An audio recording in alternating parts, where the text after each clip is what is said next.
Olá, para você que está desperto, para você que está despertando. Houve um tempo que às vezes parece que foi um século atrás, mas na verdade foi alguns anos atrás, onde eu estava começando a me encontrar, né, mas ainda bastante perdido, tentando entender tudo que eu lia, buscando, né, o autoconhecimento e tentando entender o que os mestres tentavam dizer com autoconhecimento, porque essas coisas abstratas são bastante difíceis de entender, e sem contar que ninguém nos ensina, elas não estão no nosso dia a dia. E sem contar também que, como diz o ditado, lomba abaixo, né, todo santo ajuda.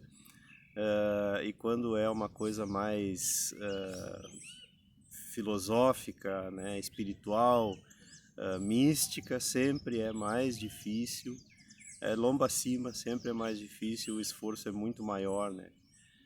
Mas eu fazia o seguinte, eu saía de manhã para caminhar e de repente eu tive uma ideia então eu acabava esquecendo, né, as coisas que eu tinha lido eu comecei a fazer o seguinte, aquelas coisas que me chamavam a atenção, sabe? Tem coisas que quando a gente está lendo, elas se destacam.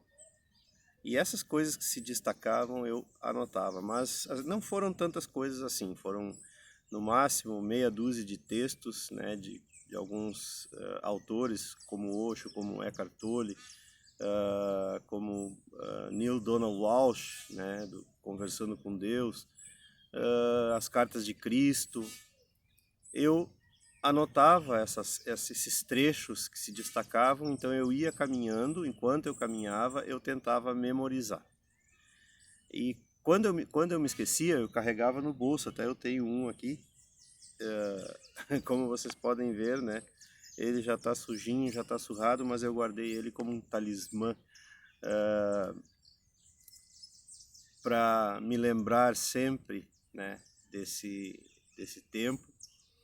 E eu sugiro, eu estou falando isso porque eu quero sugerir para vocês, porque é interessante, assim, quando a gente está no fundo do poço, quando a gente está sem alternativas, a única alternativa que resta é ir para dentro. E nesse momento, né, também metaforicamente dizem que quando a gente está no fundo do poço, a única coisa que resta é aprender e conhecer tudo que existe lá no fundo do poço.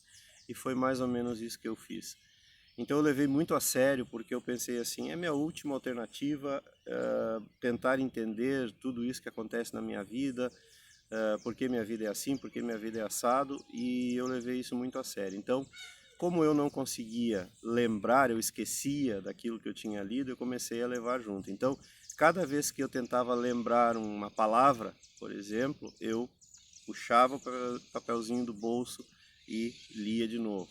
Até que um dia eu memorizei. Não, no primeiro passo foi uma memorização.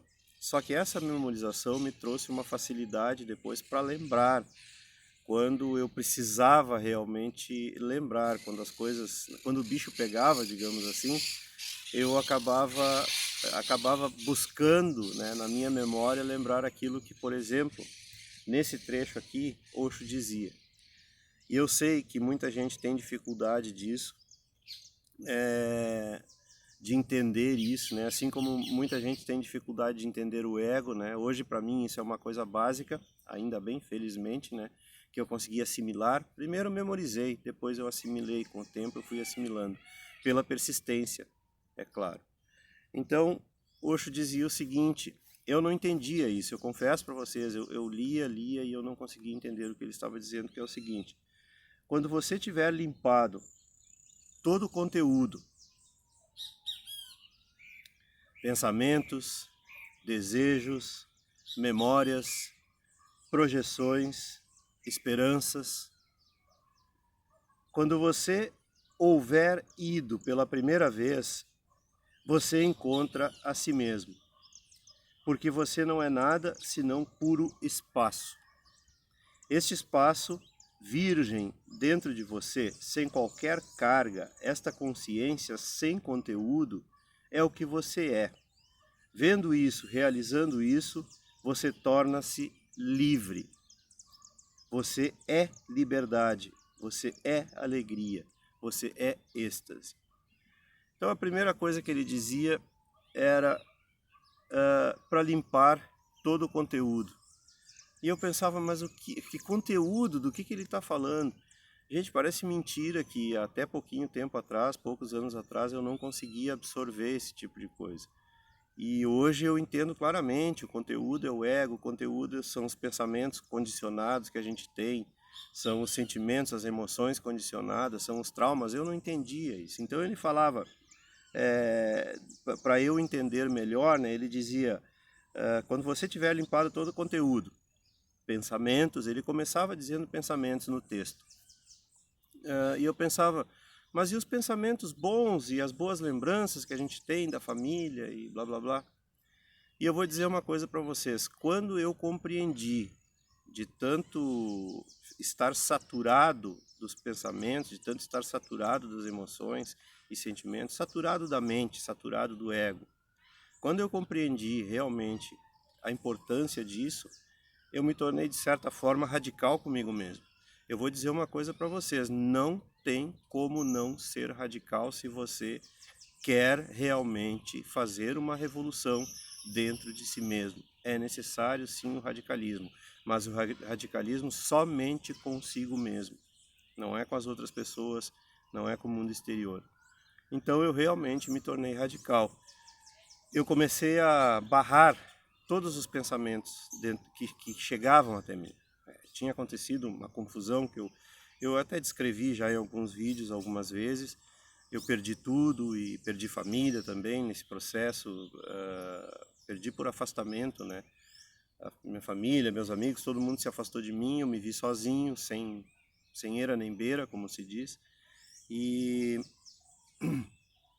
então eu comecei tentando afastar os pensamentos negativos que vinham constantemente chegando, mas depois eu comecei a entender, quando eu comecei a criar esse espaço, a entrar nesse espaço virgem que o Osho fala aqui, eu comecei a compreender profundamente o amor, e o amor não está na lembrança, o amor não está no apego às lembranças também.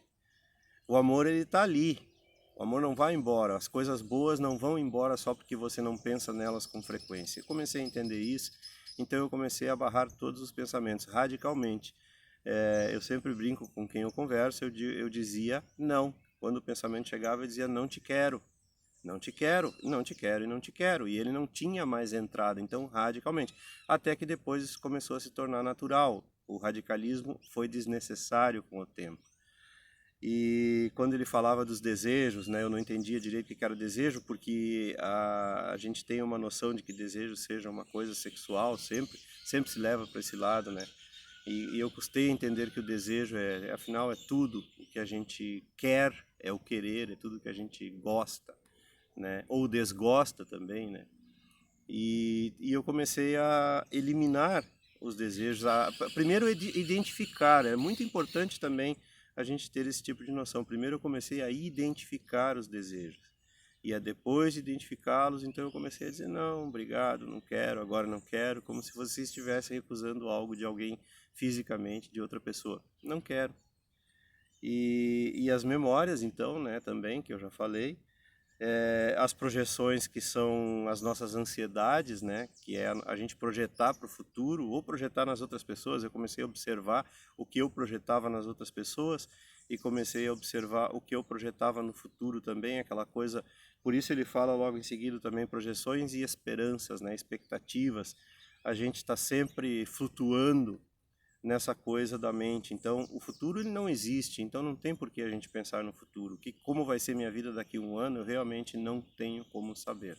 Tanta coisa aconteceu na minha vida que era inesperado, que eu jamais teria esperado acontecer. Então a esperança não tem utilidade nenhuma na vida da gente. E principalmente quando a gente aprende a viver no presente, a esperança morre de morte natural, no bom sentido, obviamente. Então, não naquele sentido que a gente está saturado já do senso comum, né?